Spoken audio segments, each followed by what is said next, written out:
Welcome to another edition of the Wonderbury podcast. I'm Brian, And I'm Dave. and you can find us online at wonderbury.com. I am Open Darkwing on Twitter and YouTube. And Brian Keesbury, just about anywhere the internet could be found. Another week down, Brian. We did it. We're like, what, 4 weeks in a row? No, 2. Something like that. 2 weeks in a row. Well, yeah. That's 2 a weeks streak, in a row. though. Hey, it's 2's working. a streak. Yep. We just keep going on and going forward and, Yep. having ourselves a grand old time. How was your Yeah, we week? need to, oh, it was all right. Kind of busy. I don't remember what all I did. One of those weeks. Working on the Jeep. Oh, we had at the Auburn Fair thing I did. My buddies, or a friend of ours, her son, who's I think just turned 16, he came out and helped us, and he works on cars, and he was asking me all about my stealth. I was telling him all the stuff about it. I was like, yeah, it's just been held up because I haven't been able to find this damn part for 2 years. So he was like, well, I'll check when I go to school. So he texted me Monday and said, hey, what's the number for that? So I sent him all the numbers, all the VIN numbers, all the specs for the car. And I think I might have said something like, yeah, if you find the part, I might maybe think about letting you possibly drive the car when we get it going. He was like, sweet. And so, yeah, he texted me. Yeah, he found the parts. So Nice. he's got parts. I got parts coming for my car. Hell yeah, dude. Yeah, that'd be nice. Get that back on the road. Gen Z pulling it through once again. Yeah. That Yeah, generation. now I gotta let a 16-year-old drive my car. I'm not excited about that. That generation both excites me and terrifies me at the exact same time. Oh yeah. Yep.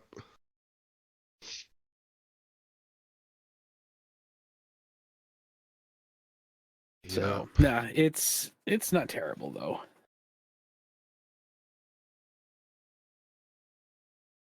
Well, we survived the Google live stream. Yeah, that went pretty good. Aside from my hardware deciding that it wanted to do some crazy things, because that morning I was like, well, I fired up the computer and there's an update. I should just probably update. Never update anything right before you go live with anything. Yeah, Dave, that's like a number one rule. You should have known that. Yeah, well, So apparently it ended up changing a whole bunch of settings in stuff that Windows probably shouldn't touch, but does anyway.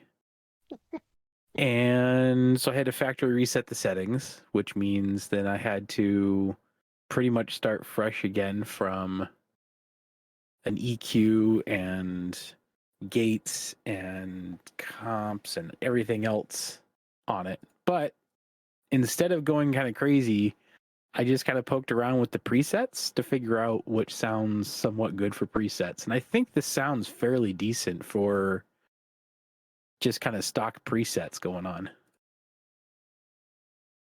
Sounds like your noise gate's coming on a little hard, but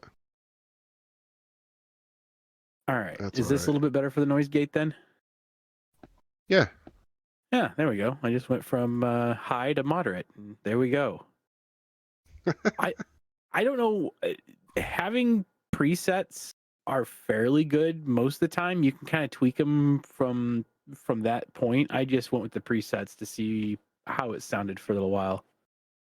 Yeah. If that's all I had to do for the gate was just switch from high to moderate, then hey, I'm happy. Yeah, presets are always a good starting point.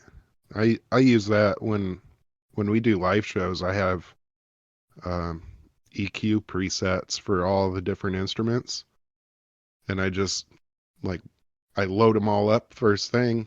Like once all the instruments are plugged in, I load up all the preset EQs. And I know it's going to sound like pretty decent right from the get-go.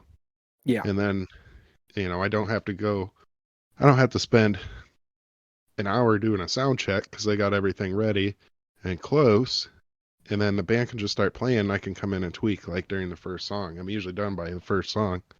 The one thing that, and I might actually end up contacting their customer service for this. The one thing I wish that the Revelator software had was being able to save my own custom presets. Yeah, that's handy. I mean, there's 16 preset EQs that are built in that are just in a drop down, which is actually having 16 pre-built is not terrible. But I would love to be able to go in, set my own EQ, and then save it as a preset. Yeah, That would be really, really nice. that's super handy. But I Actually, mean, this is just the broadcast EQ, and it's not terrible at all. I have one band that I've worked with enough that in my software for the mixer, they have their own preset that I turn on. So then I just have to make sure I mic things the same way. Yeah. Hope they don't change equipment. Oh, yeah. But that's pretty handy too. Being able to save a preset like that. Just have it called On the Rocks. Like I know when I show up to On the Rocks, I just open my tablet up, open the mixing station software, and then load that On the Rocks preset. And then that even tells me like, oh, these channels are for these instruments. So that's also my guide for how to hook things up too. Yeah. Oh, that's good. Yep. Can't complain too much about that one. Yeah. But yeah, no, How I think the live stream, I think it went fairly well. Kind of just like on a technical standpoint, I think it went well. yeah. I think we didn't quite know what we were doing, but we kind of winged it and did all right. Yeah, and that's kind of the way these things go. I mean, the first couple times you do something, you don't know exactly what's going on, what you're doing. You just kind of stumble around, and then you kind of stumble into a you kind of stumble into a formula that works. I mean, that's the way it is with any content creation. You just kind of do things and figure shit out, and you fail forward. I think is the best way of putting it. Yep. But not too terrible though, I don't think. I mean, Yeah. next time we'll have a kind of a better outline of what they're going to talk about, and maybe that we've gotten so used to running this thing on just fire it up and let's go. I mean, every once in a while we'll have something that we want to eventually go in and talk about, but for the most part, we kind of wing the podcast and we treat it like a live. So maybe our live reaction stuff, maybe we should kind of dip into a little bit more of what they're going to talk about so that we have kind of idea notes that we want to bring up or focus in on. Yeah. I don't know.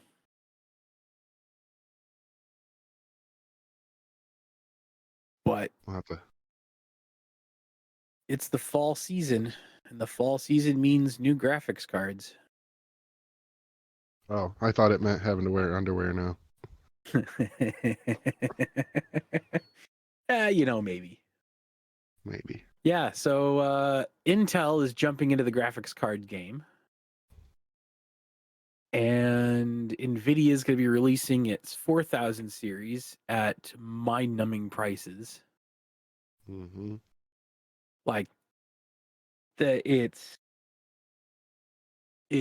kind of insane. But Like with what? How cheap they are, or what? oh yeah, exactly. How cheap. Where is this?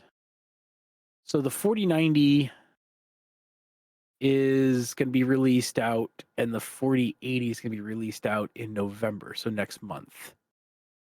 The 4090,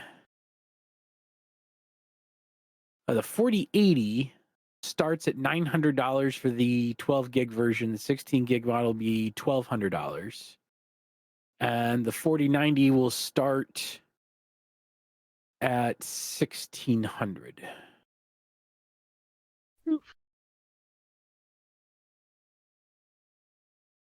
So they haven't announced a 4060 or 4070. We're they're guessing it's going to be somewhere around the $550 to $700 mark. But and so obviously you've got all the new NVIDIA because they're the flagship style. But what I'm looking at, which is kind of a little off-branded and weird, is Intel has or Intel is releasing its own. They've jumped into the desktop graphics game. So, or a graphic card game. And so they're the Intel Arc A series, which is including a whole bunch of little things, but the big ones are the A770, the A750, and the A380 that I'm kind of looking at. So the A750, A770, they're the kind of bigger graphics cards. They're the ones that are trying to compete with the 3080s, the 3070s, et cetera, et cetera. But the interesting outlier is this A380 graphics card. So the one thing that Intel is doing is they're going to be the first, though NVIDIA will be providing it. They're the first one that has support for, and I just had it on my screen and now I lost it. AV1 encoding, hardware AV1 encoding, Ooh. as well as VP9 bitstream and decoding built into the hardware. Oh, So the nice. reason why I'm so excited about the A380, even though it's the lowest tier, is that it comes in at about $150. Now, while it will drive a screen, it probably won't do very well in the gaming sphere, but dropping it in and using it as a creation encoding card, because it has 264, 265, AV1, and VP9 as a hardware encoder for $140.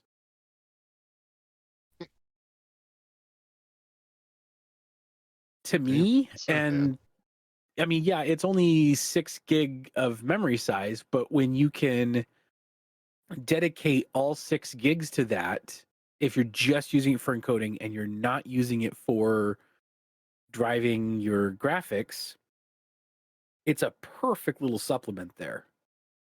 Because that's what I would be doing. I've got the 2070 already, the 2070 Super graphics card, and throwing this in there, it would give all of that wonderful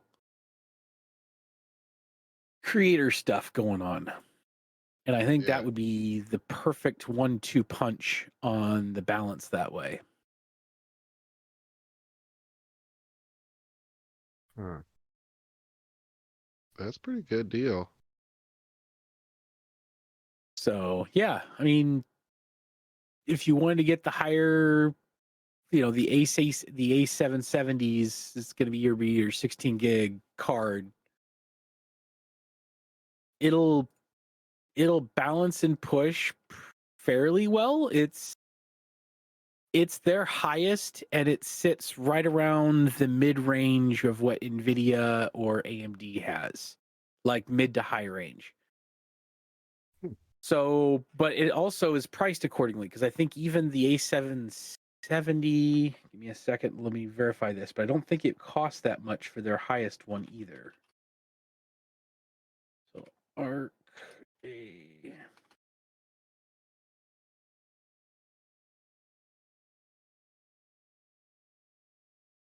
Yeah, so the A770 is about $330. Hmm. So it is definitely a mid-range. It's not intending to compete with Nvidia's, 20 or 4080, 4090 series, obviously. But for under $500, you get AV1, VB9, H.264 and H.265 encoding and decoding dedicated hardware.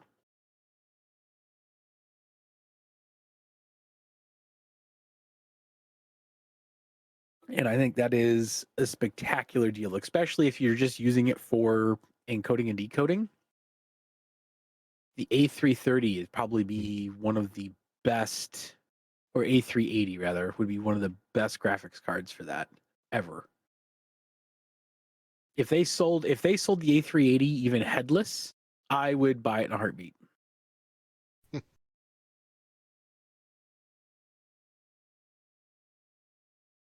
So, yeah.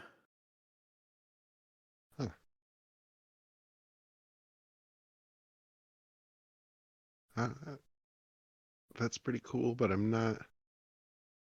I don't know. I don't think I'm gonna go back into building computers anymore. Yeah, no, I hear you on that. I, I it's am, sitting but here then thinking about again, like that's not. I do much more heavy video stuff more so. Yeah. I'm a Yeah, little like the bit more video entwined editing in the that I video do. world. Yeah. Well, and you're streaming, so you need all that extra power. Whereas I Yeah. do editing, which I can handle on my Chromebook.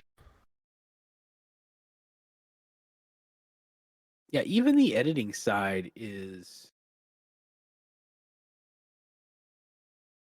kind of nice to have a little bit extra power going into it.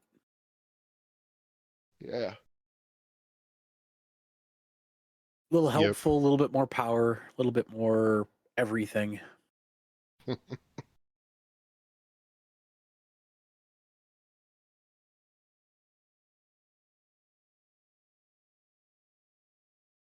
Well, yeah, no, I'm fairly excited about the updates and changes coming that way. There's more options. Like, my graphics card for driving graphics isn't, it isn't obsolete yet. Is it as powerful? No, but am I tapping all of it? Not really. I mean, I don't like running both the card and the encoding chip at the same time, but the NVENC chip is just fine. The Yeah. premise of being able to do AV1, to do VP9, that is amazing. Yeah, that's nice. And that's the WebM format we were talking about last week, maybe 2 weeks ago. Yeah. Yeah, and I think it's going to be the future. I mean, it's no offense to anything else.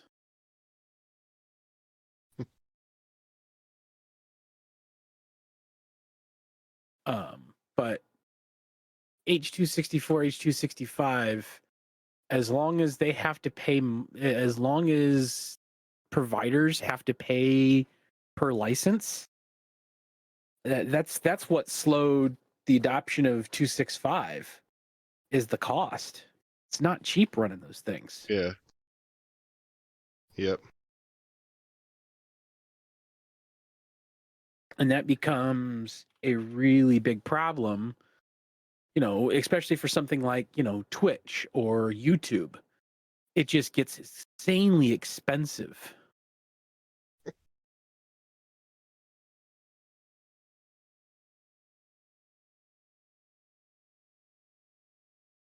Well, YouTube uses WebM anyways.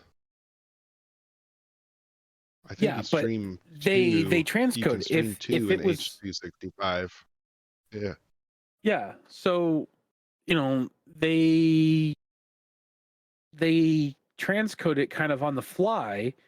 If it was being broadcast at AV1, then they wouldn't have to worry about having to switch it. I mean, that'd be a win-win on the YouTube side, not to mention Twitch. Yeah.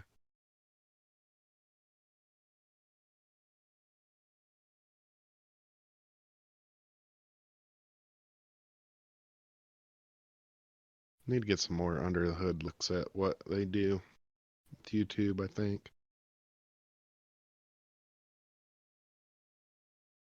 Yeah, I don't remember. Hmm.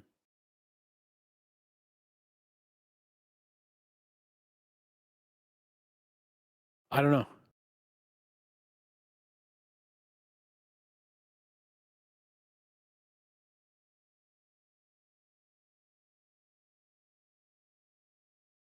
Oh, my scanner is pissing me off today.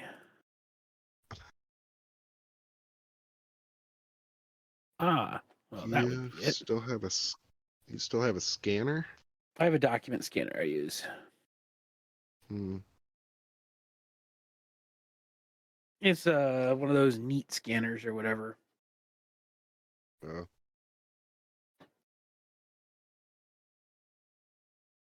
It's better quality and better lining or lighting than taking a picture of a piece of paper and hoping to mix it all together with weird shadows and shit. yeah. Especially when it's a stack of paper.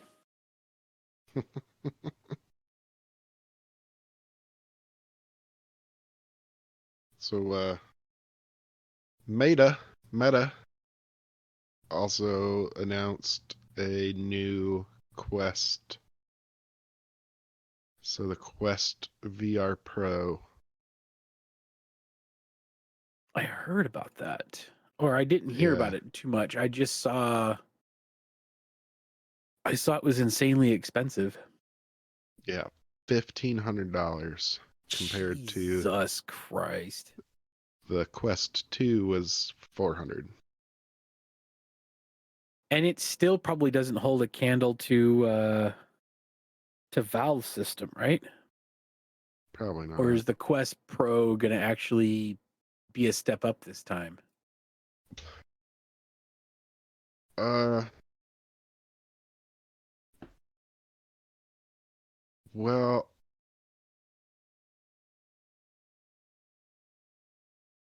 already It hard time finding the specs for it. So, so it's one of those it depends. yeah, depends. We'll find out probably in a week or so. I Uh, Snapdragon XR2 Plus processor.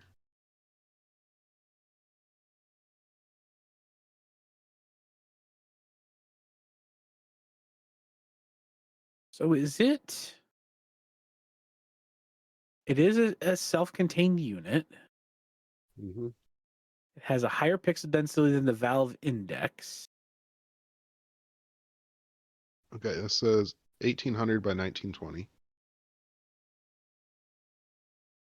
Uh, uh,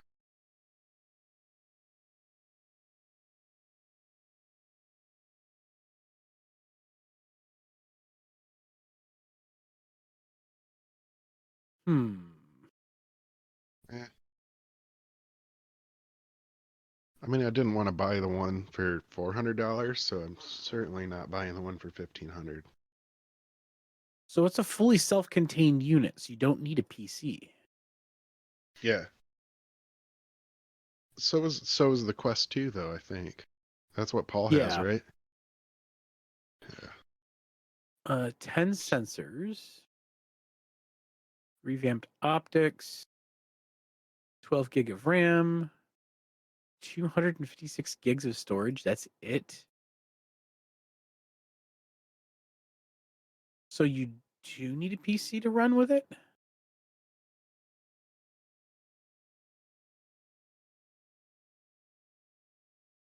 Hmm. Uh, Still can't match the Vive Pro 2. Vive Pro 2 is 2448 by 2448 per eye.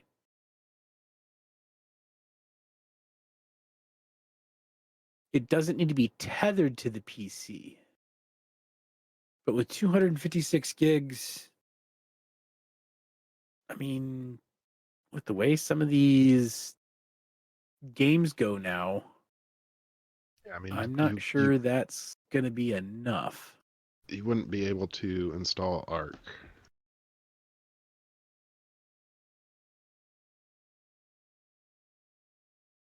Do. That was one thing that I never Arc, really got into was the whole VR thing. yeah. Arc Like, itself is 275 gigabytes. Jesus. Yep. Yeah, I did a little bit. Like I used the Daydream on my phone, Yeah. and I was able to play a handful of things. I played playing Quake 1, the original Quake. Holy crap. I I I don't think I lasted a whole 15 minutes before I wanted to puke. It was just it got so intense so fast. Yeah, it looks like they're trying to push forward for the metaverse thing. Yep. If done well, I'd be okay with it. But I don't know. I'm not. I'm a little. I don't want to say worried, but I'm not sure how well it's going to end up working. Like that's some pretty heavy hardware to try to implement.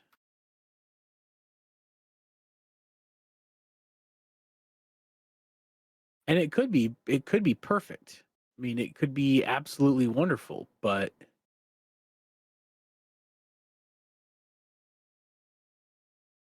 I don't know. I don't want to Yep. I don't want to come out absolutely hating it and think it's going to be absolutely terrible because it probably won't be absolutely terrible. But just trying to figure out how it all goes. It's going to be interesting.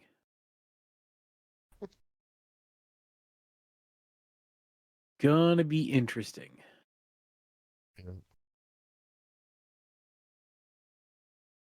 But once again, I haven't really played with VR, so I don't. I'm coming from this directly from the outside. Um, the biggest thing I'm excited for VR would be educational opportunities. To That me, was something that is the where boy and it I, comes in. yeah, the boy and I did like tours of like the International Space Station and Yeah. I don't remember what all else, that was super cool.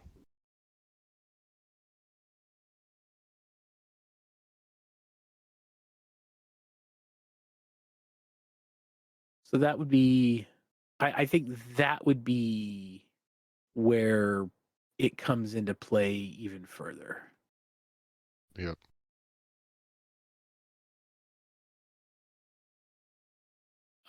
Beyond that, I'm not 100% sure how it would go. I don't know. Probably awful because it's probably just another push for the metaverse, and Well, that's not going anywhere. it's not now, but you know, I I hesitate to be that curmudgeon guy.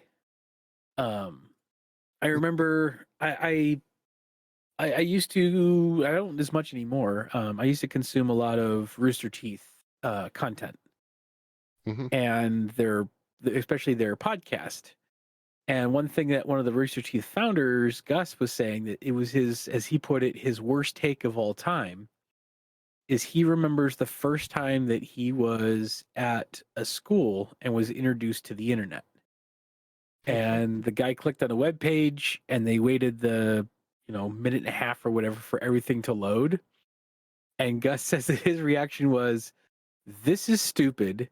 This is the dumbest thing ever. No one's going to do this, and this will never take off."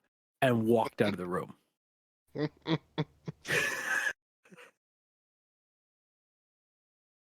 Yeah, here we So, are. yeah, and then here we are. So I'm very leery to sit back and say this is not going to happen or not, it's not going to go anywhere because nothing goes anywhere until suddenly it does. Yep.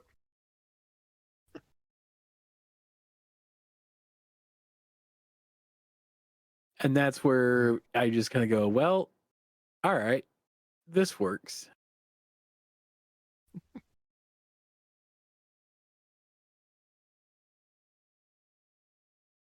But, Yeah. I don't know. metaverse, meta whatever, it'll be fine. If they end up making it work, then more power to them and love it. If they don't, well, Yeah. I guess that's the way it works. Yep.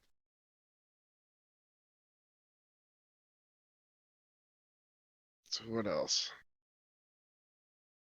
I don't know. There hasn't been a whole lot other than getting geared up for Halloween and the youngest's birthday coming up. It's Oh been yeah. kind of my life. Still fighting with squirrels and chipmunks. They Yeah. keep digging up everything outside. I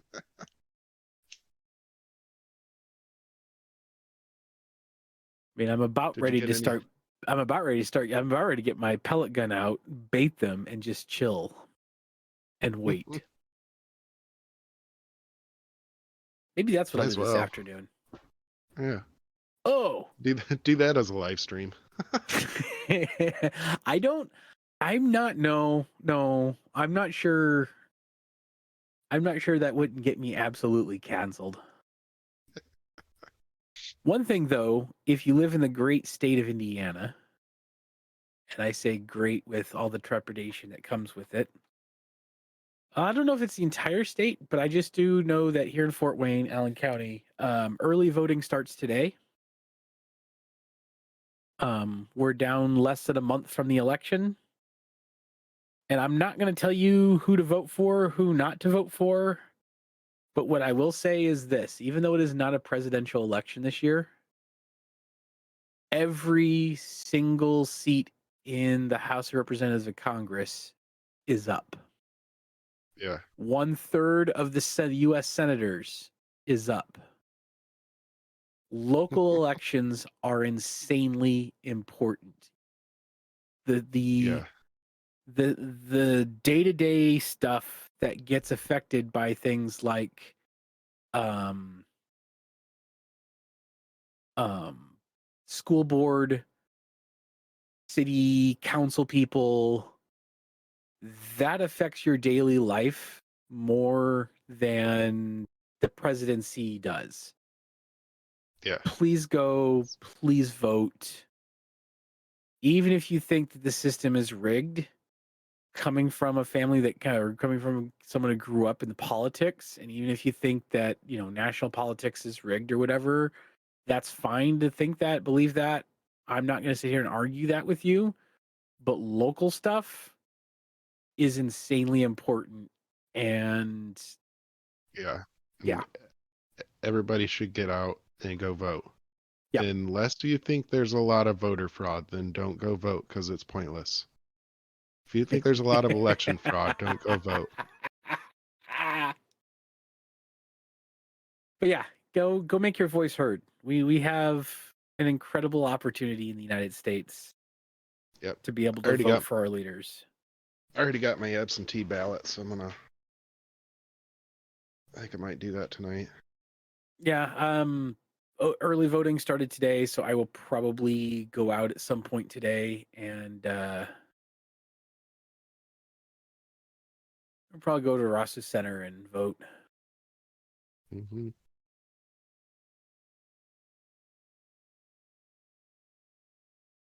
But yeah, Yeah. that's my political pitch. That's my wonderful political pitch for the day. Yep. Go vote. Please go vote. And please look at who you're voting for as well. Don't just click down Republican or Democrat. Just don't go click down an entire party. That's why I like an absentee ballot, is because I can sit and actually look all the people up Yeah. rather than being like, oh, I've got 2 minutes to go in and punch a bunch of holes for people I don't even know yet. Yeah, I missed that from California. I never stepped into a polling place until I moved to Indiana because, I just permanent absentee for California. I mean, I know military made that a little easier as well, but having a permanent absentee ballot, I could sit down and take 5 or 6 hours and fill out a ballot and then mail it in, and it worked well. Yeah. Yep. I get a notification when they get the ballot in, and I'd get noticed when it was all selected in and good to go. Yeah. That's what we're voting on permanent absentee ballots this year, so Oh yeah, hopefully that that's the other passes. thing to really look at is if your state has um different changes that people vote for that way. Like you said, you guys are voting for permanent absentee ballot stuff. That would Yep. be that's a big one. Yeah. Absolute big one. And look for other referendums that might be on your ballot. If you need Yep. to know more information, Ballotpedia is a really good resource. Yeah. Um, Even especially, is Ballotpedia the one that allows you to take a survey and then it suggests, based on how you answer certain questions, it suggests candidates? that's a thing.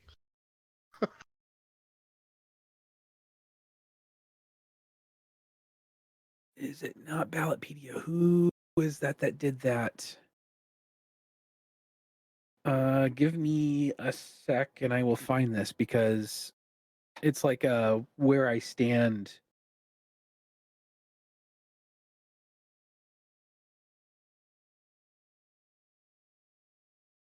Oh, what's it called? I remember uh their voter registration thing, so you need to also check and make sure you are registered. Yeah, You can yesterday was the deadline for Indiana to register to vote. oh So that was yesterday. Okay, so throwing this back because we're kind of a week late. October 12th is today, which is early voting in Allen County, but October 11th was the last day for registering. It's I side with. So you take a quiz with I side with, and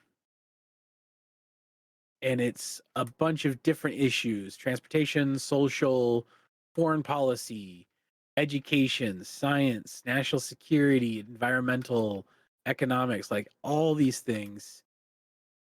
And based upon how you answer, it will give you a list of candidates. And I don't know if this is a just national or anything. I haven't played around with iSide with in a while, but it kind of gives you an idea of where to look and where you kind of align on probably some of the more larger candidates or elections. It's not necessarily like way down in the for your local stuff, but I think for larger statewide and national stuff, it's a really interesting little website. It's isidewith.com. That's pretty cool. Yeah, and you Yeah. can. Yeah, it has like a quick little. Says should the U.S. increase or decrease foreign aid spending, and you can click on increase, decrease, or other stances. You click on other stances, and it gives you a whole bunch more. Yep.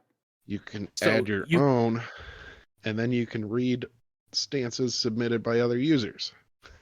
So you can find and get alignments that are very, very specific to you, Mm-hmm. which is never a bad thing, in my opinion. Yeah. That's pretty cool. I've never seen that. Yeah. Maybe one of these days. I've always had an idea of not building something like that, but putting together a local elections kind of guide for Allen County and for here in Allen County, Indiana, and Fort Wayne City and stuff like that, so that people can go, they can see the list of candidates, they get a little bio about the candidate of what they want to say, and you know, and if they are incumbent in some way, maybe even a list of policies that they've supported, their voting record. So you're not just taking what they say, but actually what they did. Because that is, how politics is played is half of it is this is what I say I'm going to do, and the other half is what I actually have done or did do when I was out. And we're seeing that with the infrastructure bill right now that passed Congress. There's a big infrastructure projects bill. Every single Republican voted against it. But when it came out to asking for the money, they're all running based upon these project and this project we helped get funded. Well, you voted against it. You voted against your own interest, and then you take the passing of it as a campaign pledge to continue working with that. Kind of, that kind of duality is very interesting. And I'm not saying that Democrats don't do it, because they absolutely do as well. But that was just the one thing off the top of my head that I thought of, of don't just look at what they say. If they're an incumbent, you can go look to see how they vote. You can look up every bill that was voted on and how they voted versus what they say. And I think by doing that, you might be surprised every once in a while. Yeah. Did you see Biden calling them socialists? Oh, that was the absolute. I laughed so hard at that. Like, political standing aside, calling people out who said this is the most evil socialist bill that's ever passed, and then calling them out by name and telling people how many projects they've asked for that money for. Oh, that was hilarious. It's like, why haven't politicians been doing this long? Why is it just now that we're starting to call people out on their bullshit? Yeah. I loved it. Every fucking second of it, I loved it.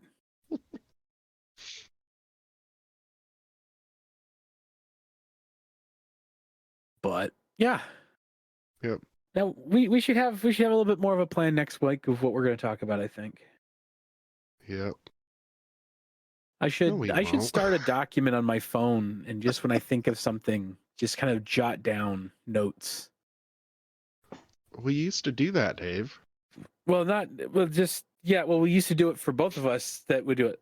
I'm just saying for me personally, something happens, oh, I want to talk about this on the podcast, I might as well just jot it down. Just as a note for Yeah. like a personal show notes of stuff that I might want to incorporate and bring in.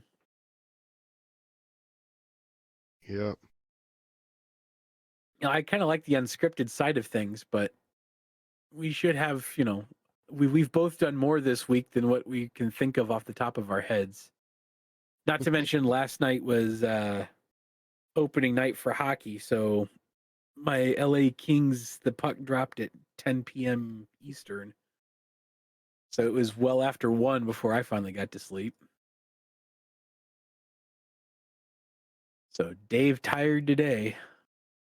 Boy. Get you a nap in. After Yeah, you probably vote. Go not, vote. but we'll see. Go vote instead. Yeah, probably go vote. That'll make you feel good. It always does. All right, man. Well, hey Dave. Yes, sir. What has a small ass and hangs down? I have no clue. A bat. Okay. What has a big ass and hangs up? What? All right. I guess I'm closing this thing out. That's it for this week, guys. We will see you guys next week. Thank you all. Have a great week. See you guys next week. God damn it.